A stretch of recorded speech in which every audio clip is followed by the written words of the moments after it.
So hi everybody, it's your girl Beauty and Mirah, and I'm coming to you with another video today. Hopefully it can be a quick video, I'm not sure, but I am coming to you today with a topic that is near and dear to my heart.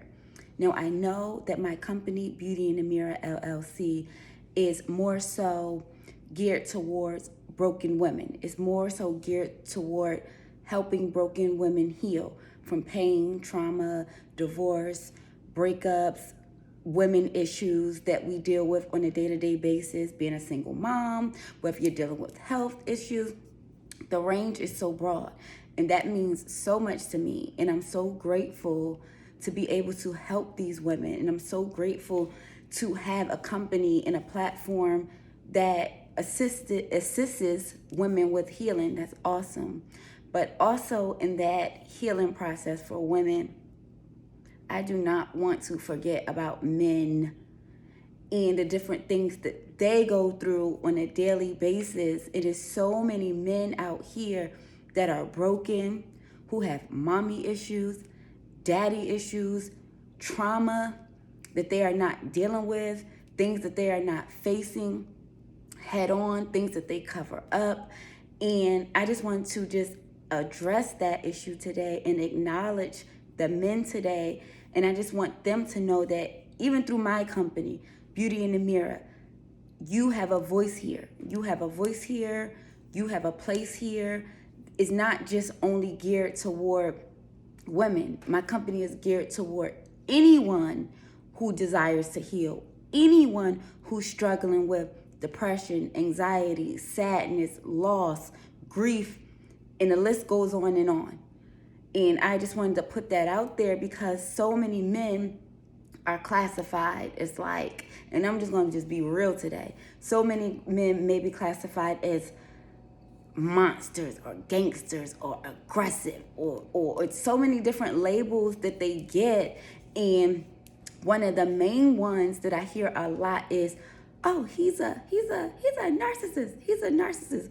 And truth be told, he may be. He may have a lot of narcissistic characteristics. If not, maybe he has been diagnosed with narcissism.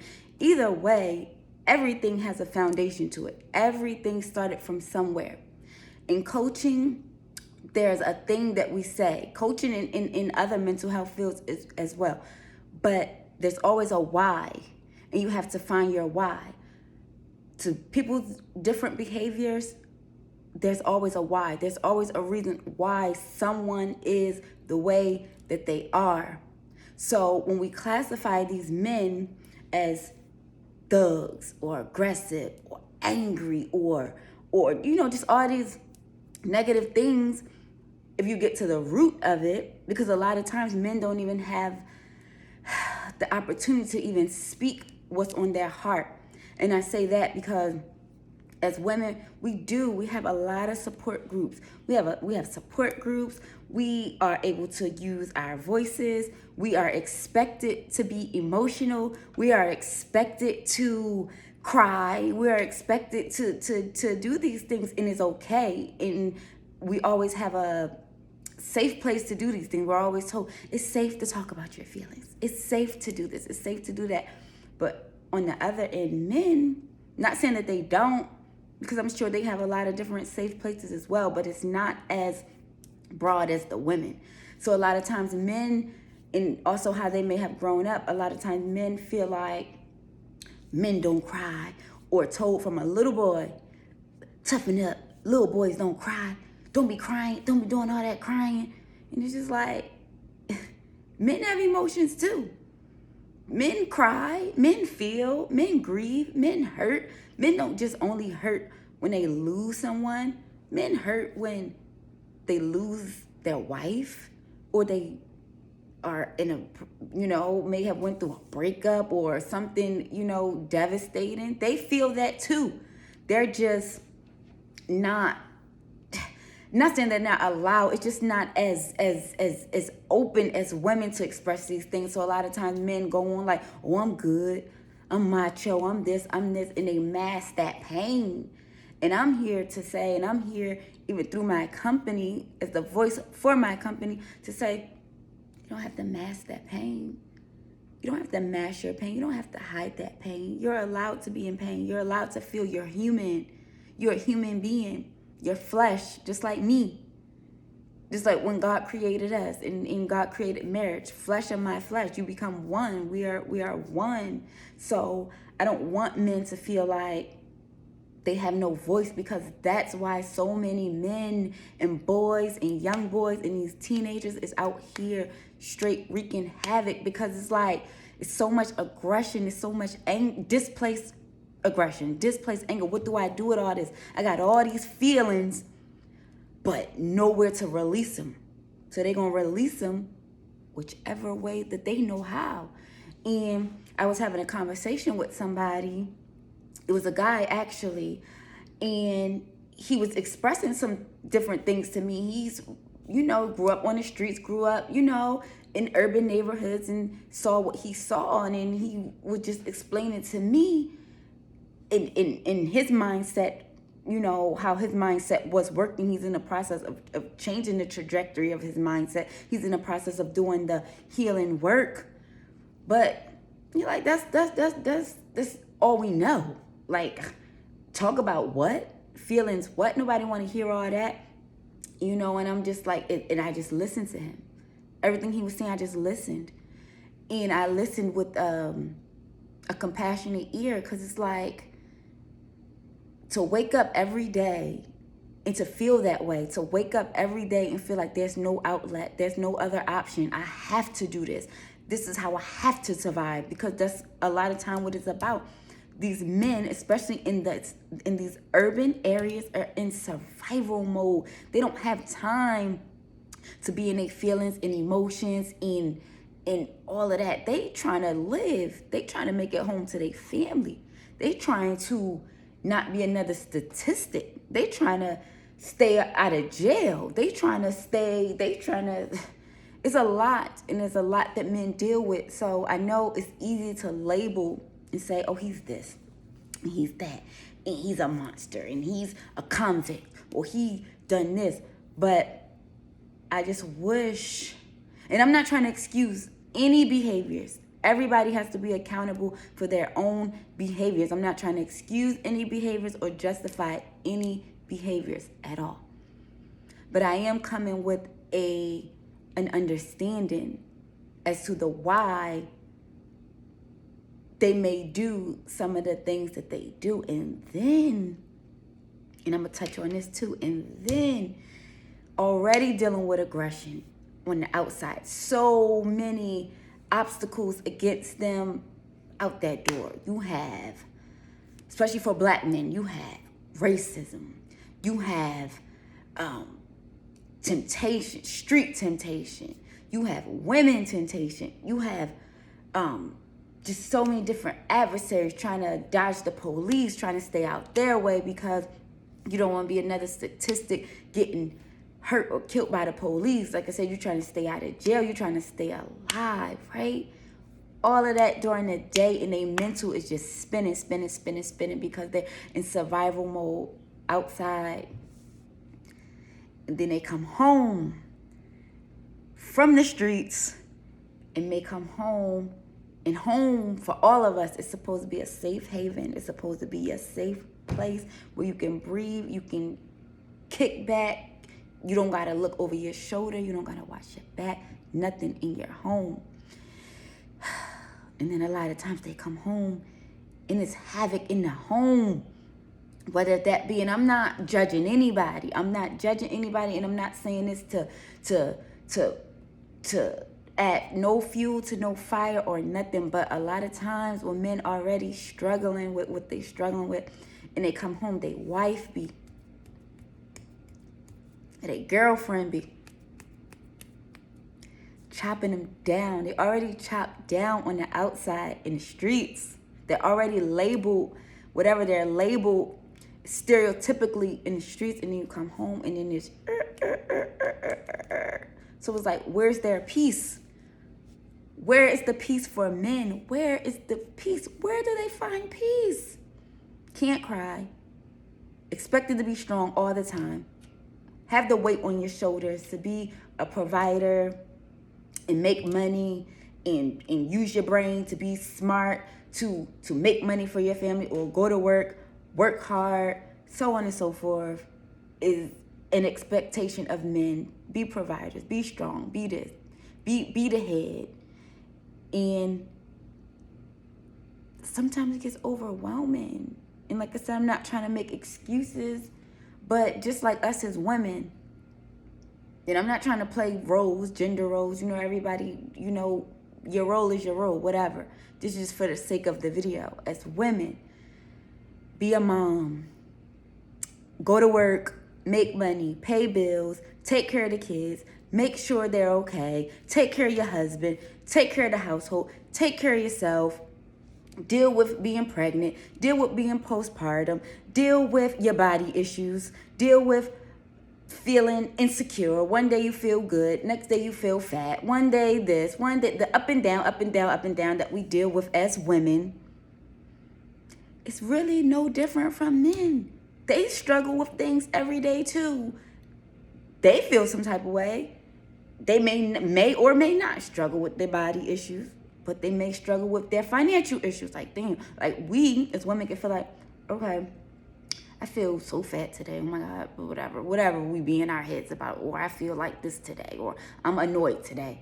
Men could feel like, damn, pardon my language, Dad, I ain't doing enough. I ain't making enough money. I'm this age and I haven't hit this peak yet, or I'm this age and I'm not where I want to be, or I'm here but I want to be here. And that plays so crazy in a man's mind, especially when he is a real provider and he is a real go-getter and he ain't getting it fast enough, so to speak. That'll mess with a man's ego. And that's what men are full of. Men are full of ego. So any little thing can bruise that ego. And we are built different. We are women. We're super strong. Not saying that men are not. Well, we're super strong. We play so many different roles. We put on so many different hats. So even when we're not our best, we can fake it till we make it. Because we so many different people. To so many different people. We're mom, wife, friend, sister, confidant, counselor, all these different roles. But men, a lot of times, they can't multitask like us. And I'm not saying that as a jab, because I know a lot of you men can multitask. So don't take that as an offensive thing that I'm saying, because I'm not trying to be offensive. I'm just speaking the truth. Even through, different psychology will tell you our brains are wired a little different, and that is okay. That's okay. But a man, he can handle it totally different than us. He might lash out. He might shut down. He might be quiet. He might be whatever, however he gets his stuff out to make himself feel better. He could be a cheater. He could be a whatever direction he decides to take. And I just want to say, and I'll say this too, just because this would just dropped in my heart briefly, especially if you're a wife and you're married to a man, and you know your man is a good man. Nobody's perfect. None of us are perfect, men or women. But overall, you have a good man. You have a good husband, good longtime boyfriend, whatever. You're in a good relationship, and you notice, okay, my husband's moving different. My husband's acting different. He doing stuff he don't normally do. Something ain't right. Especially as a wife, you connected with your husband, so you feel inwardly the shift in your husband. It's just certain things as when you're married, you just have that certain spiritual energy with your husband, and you just know things. So you're like, something's not feeling right in my spirit with my husband. Then you go talk to him, and you may talk to him, and he may or may not want to talk, because men, again, going back to, they're not really as expressive as us. And to the ones who are, I commend you and thank you for that, because that helps so much in a relationship. Communication is key. But you go and you talk to your husband, and he's kind of in shutdown mode. He don't want to talk, whatever. So you may get defensive, or you may get offended. Oh, he don't want to talk, or he's being some type of way, and I don't know, kind of getting your feelings and kind of not make it about you, but you and your feelings because he don't want to talk or whatever. This is a piece of advice that I want to give you as a woman, as a wife. If you feel like your husband is shifting, you feel it in your soul, your spirit, and you go to speak to your husband, and in that particular moment, he just may not want to talk. That's not to say he's never going to talk about it or he's never going to open up. But in that particular moment, you go and you speak to your husband. He don't want to talk. As a wife and as a loving wife, I want you to give your husband space. Don't get offended. Don't make it about you. Don't take it personal, because a lot of times it's not even about us. They be in their own heads and their own thoughts just like we do. Leave them alone. All right, babe. You can say it outwardly or inwardly. Either way, leave them alone. All right, babe, I'm going to give you a space. Whenever you feel like talking, I'm here. That's all you got to say. Whenever you feel like talking, I'm here. And when he feels like talking, that could be a couple minutes, days, whatever. Give him that time. Because one of the worst things you can do as a woman and as a wife, especially when a man is already fighting that battle in his own brain, is to be naggy. Don't be naggy. Don't be a naggy wife. Don't be a naggy woman. Use your compassion. And I had to learn this, so I'm just speaking from experience and things that I had to learn. Use your compassion. Go within. I know a lot of times we be in our head and in our feelings, but go within and use your compassion and be able to say, you know what? I love my husband. I feel like something's going on, and the way I'm going to be supportive is I'm just going to say less, because sometimes less is more. Less is more. And prayerfully, he'll come to you when he's ready. And also, and I use that word prayerfully, but I'm gonna use it in another sentence. If you're a woman and you're a praying woman and you're a woman who has a relationship with God, pray for your husband. Cover your husband. Don't nag him. You feel like something's not right, pray for him, cover him, and just kind of let him be. Because men have to process things on their own. They like to be problem solvers. So not saying he can solve all his problems, but give him his time to work it out in his own thoughts. And when he's ready, he will come to you. And a lot of times as wives and as women, another thing that I feel like men have a lot of stress and issues with is, and from experience and just talking to different men, they feel like, I can't come to my wife. Like, as wives, we're supposed to be their friends, their confidants, and all these things. But a lot of times they feel like, I can't express this to my wife because either she's going to get mad, or mainly because she's going to get mad. But that's the one I hear the most. She's going to get upset, but she's going to get mad. She might judge me, or she might leave me. Just these different reasons. So what I would encourage wives to do would be, make it a safe place for your husband. Make you a safe place for your husband. And I say that because just a lot of time they just need that safe place. And you being a wife or a girlfriend, longtime girlfriend, whatever your title is, I just want you to make yourself safe. And I just want you to make yourself a place where they can feel comfortable talking to you about whatever. And having that outlet, and you be a voice that they actually value and listen to. Even if it's overwhelming, you say, you know what, babe, I think you should go talk to somebody. Or I think you should seek a coach or seek therapy or seek counseling, that they value your voice enough that they will actually consider it like, okay, all right. And they understand it's coming from a place of love and not a place of judgment. Like, go talk to somebody. You need to see somebody. You crazy. You did. And that goes for men too, vice versa. Us as spouses, we should be each other's uplifter. We should be each other's support system. The man is the head, and the woman is the neck, whatever, we should just be holding each other up. Either way, we should be just holding each other up and supporting each other and knowing that things are coming from a place of love and not a place of judgment where people are feeling attacked. Because nobody wants to feel attacked in their relationship. You want to know that your partner genuinely loves you and supports you. So I just want to say that. And I just want to say that men, I hear you. I see you. I feel you. I understand you in a lot of ways. I've been through a lot. I've seen a lot. And people who actually know me in real life know, because a lot of people have these preconceived notions. Even sometimes clients may say, "Oh, you seem like you got it all together. You seem like you like I've been on the up and up all my life." No, I haven't.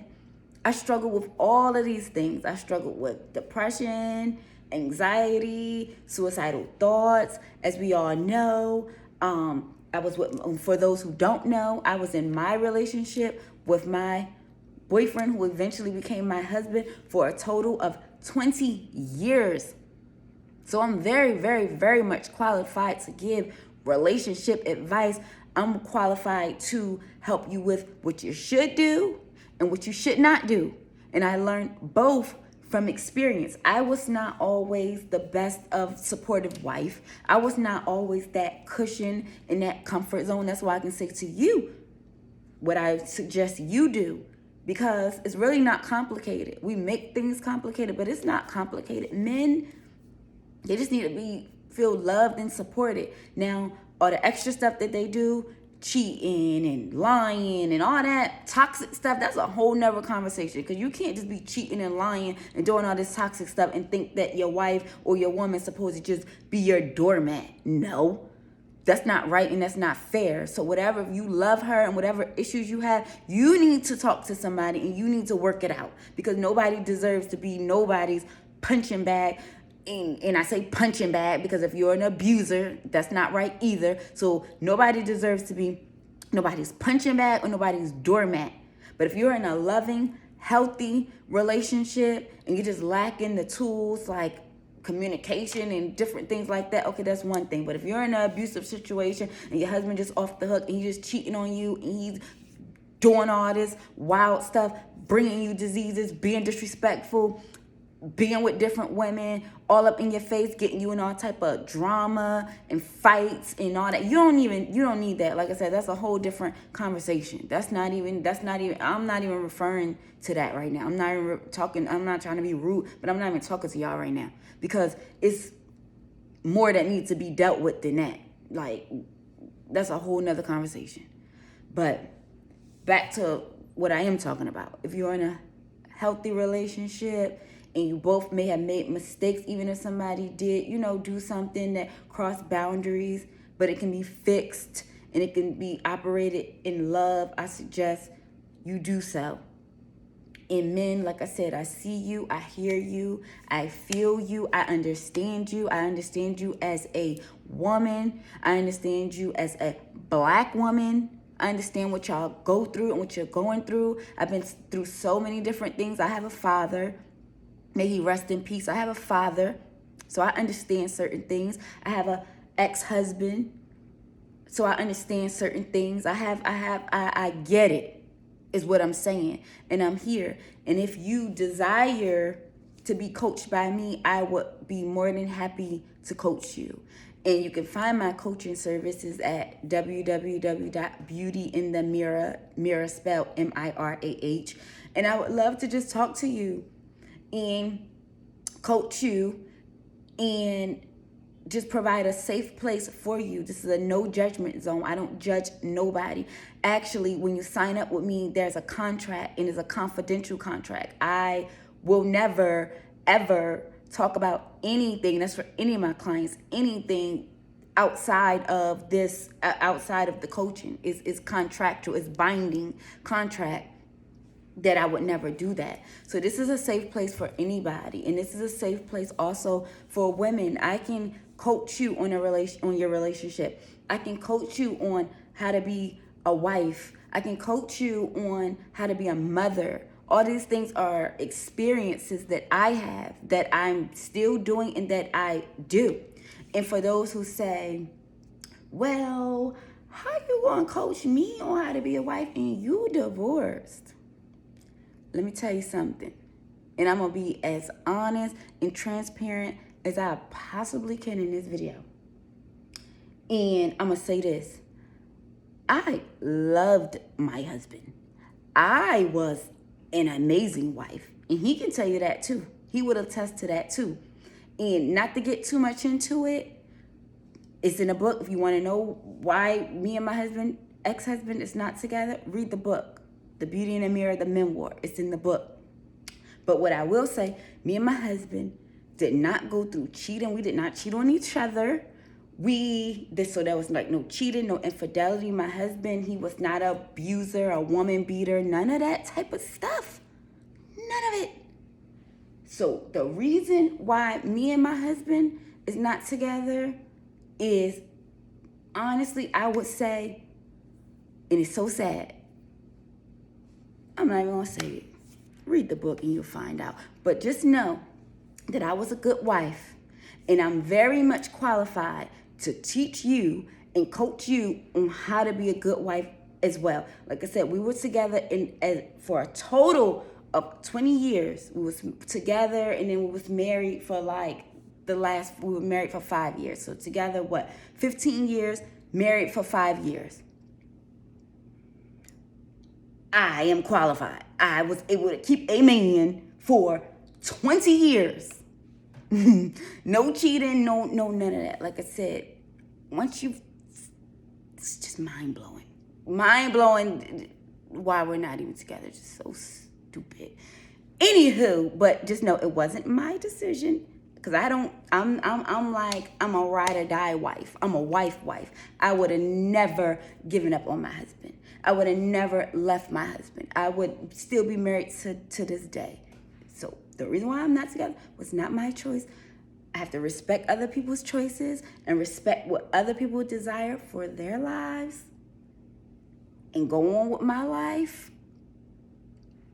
But just know, I'm very much qualified. And if you want to get relationship coached by me, again, the website is beautyinthemirror.com.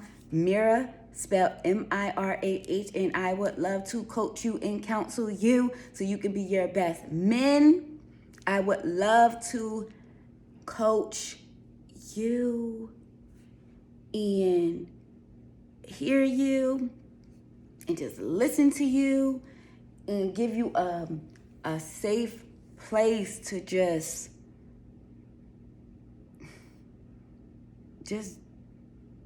be you.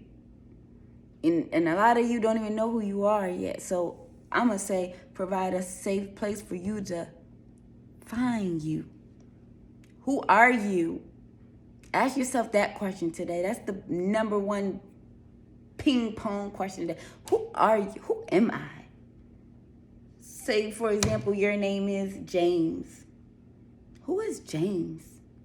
What do I like? What do I feel? How do I feel today? What am I feeling? All those things. Ask yourself. Because those are questions that you don't ask yourself as men. And those are questions that people are not asking you either. You're not waking up. The majority of you, some of you may, but for the most part, you're not waking up and somebody saying, hey, James, how you feel today, James? Are you okay today, James? Do you need anything, James? How can I help you, James? What can I do for you? A lot of times you're not getting that.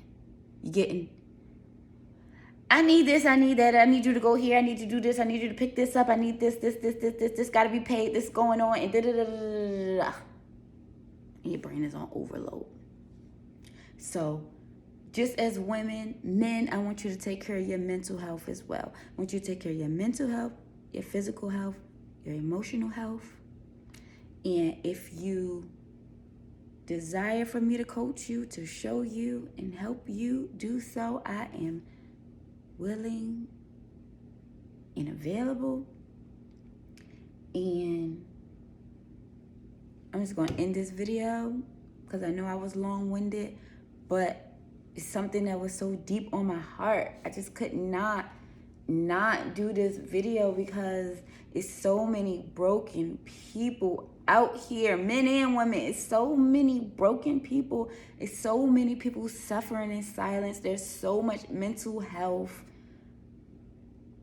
issues going on. There's so many mommy issues, daddy issues, rejection issues, trauma issues, abuse issues, lack issues. There's so much that people are dealing with and just bottling these things up and just exploding. And we're seeing it. They're exploding everywhere, exploding on themselves, exploding on other people, exploding on their children, exploding in their marriages, exploding in their bodies.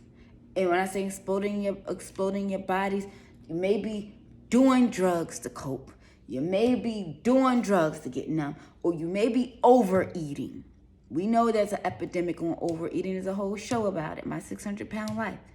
You may be overeating, maybe undereating, not taking care of yourself, malnutrition, not eating, not drinking enough water. All these things play a part in our mental health and we don't even realize it. So I'm just here, and I created my Beauty in the Mirror company from my own experiences, because every single thing that I'm telling you is darn near everything that I've been through, except for drugs. I never was hooked on drugs. That's the only thing I did. I never was hooked on drugs. Outside of that, I got everything pretty much covered. So I'm very relatable. I'm very understanding. Please do not be intimidated, men or women. Please do not think, oh, she's bougie. No, I'm not. She got it all together. No, I don't. She got it all figured out. Lies. Lies. There's nothing bougie about me. Very down to earth. Very relatable. Very much a people person. And I was not always this poised and put together. I was not always able to speak to you like this. So I had to go through the transformation as well, even down to being a wife, even through my divorce, separation, whatever. I had to learn some things. I had to learn. If I felt like I was a good wife, I had to learn how to be a better wife. And I had to face my demons and say, okay, I could have did better in this area. Or I could have did this. I could have not did this. I could have done better. And I speak a lot about it in my book. So order a copy of the book, Beauty in the Mirror, the memoir, on my website. And actually, also, my book is for download as well on Amazon. Soon it'll be on my actual website. But if you want to order a copy of my book, it's available now instantly on Amazon.com. So you don't even have to wait. So if you want to know about my life, you want to know about my transformation, order the book. So yes, I'm going to end this video. It is 33 minutes and some change. Please forgive me, y'all. But I had to get this off of me. I had to get this out of my chest. It's too many men suffering. It's too many people suffering. And I have a whole company to help you heal from that suffering. I'm here to offer my services. And it's not even just me. I have my own company that I run. But if you need extra help, I have awesome coaches around me. So we'll help you. We'll help you get through this thing. We got you. We got you back. So again, my website for my coaching services and my book is www.beautyinthemirah, Mirah spelled Mirah.com. If you want to order right now, the ebook, the Beauty in the Mirror, the memoir ebook, go to Amazon.com and just type in Beauty in the Mirror, spelled Mirah, and you can get your Amazon Kindle book right now. Thank you for watching this video. I appreciate you guys. Have a blessed day.